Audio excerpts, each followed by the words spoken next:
বিহার থেকে মানুষ এসে বাংলায় এসে ব্যবসা করছে। তো সাংবাদিক প্রশ্ন করলো যে তোমরা তো বিহারের মানুষ, বিহারে তো বিজেপি সরকারের আয়ত্তে রয়েছে, বিহার তো বিজেপি সরকারের আয়ত্তে, বিজেপির নেতা রয়েছে, তো সেখানে তোমরা ব্যবসা করতে পারছো না, সেখানে কি উন্নতমান নয়? বিজেপি মানেই তো উন্নতমান। তো সেই ব্যবসায়ী মানুষ কি বলছে আপনারা শুনেন, যে তারা বাংলায় এসে তারা ব্যবসা করছে।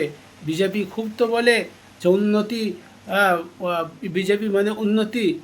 আপনারা শোনেন কি বলছে। आप कहाँ से है दादा? हम बिहार से हैं। अच्छा, तो बिहार का स्थिति क्या है? बिहार का स्थिति बहुत खराब है, हम लोग भाग के बंगाल आ गए। अच्छा, वहाँ पर तो बीजेपी का सरकार है, जी हाँ, इसीलिए तो भाग के आ गए। तो दीदी का सरकार अच्छा है। दीदी का सरकार एक नंबर है, तो मेरा भाई भी बताएगा। क्या बोल रहा है? डर का रहा है बे, बोल। क्यों दादा, वहाँ पर बिजनेस मतलब दिक्कत हो रहा है तो वहाँ पे रोजगार ही नहीं है, तो बिजनेस का बात कर रहे हैं आप? अच्छा, बिहार में रोजगार नहीं है। नहीं है, नहीं है, अच्छा, जब तो इधर आके कर रहे हैं।